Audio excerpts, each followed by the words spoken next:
Please, mister, Eddie pleaded. I didn't know. Believe me. God help me, I didn't know. The blue man nodded. You couldn't know. You were too young. Eddie stepped back. He squared his body as if bracing for a fight. But now I gotta pay, he said. To pay? For my sin. That's why I'm here, right, Justice? The blue man smiled. No, Edward. You are here so I can teach you something. All the people you meet here have one thing to teach you. Eddie was skeptical. His fists stayed clenched. What? He said. That there are no random acts. That we are all connected. That you can no more separate one life from another than you can separate a breeze from the wind. Eddie shook his head. We were throwing a ball. It was my stupidity, running out there like that. Why should you have to die on account of me? It ain't fair. The blue man held out his hands. Fairness, he said, does not govern life and death. If it did, no good person would ever die young. He rolled his palm upward, and suddenly they were standing in a cemetery behind a small group of mourners. A priest by the gravesite was reading from a Bible.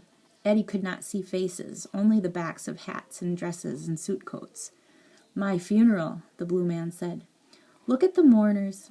Some did not even know me well, yet they came. Why? Did you ever wonder? Why people gather when others die? Why people feel they should?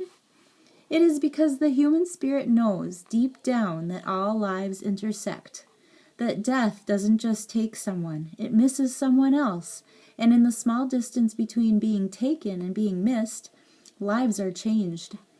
You say you should have died instead of me, but during my time on earth, people died instead of me too.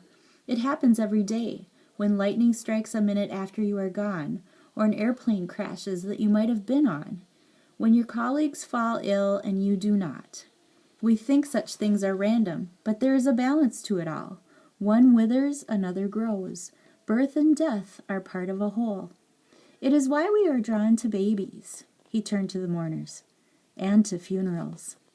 Eddie looked again at the gravesite gathering. He wondered if he'd had a funeral. He wondered if anyone came. He saw the priest reading from the Bible and the mourners lowering their heads. This was the day the blue man had been buried, all those years ago. Eddie had been there, a little boy fidgeting through the ceremony with no idea of the role he'd played in it. I still don't understand, Eddie whispered.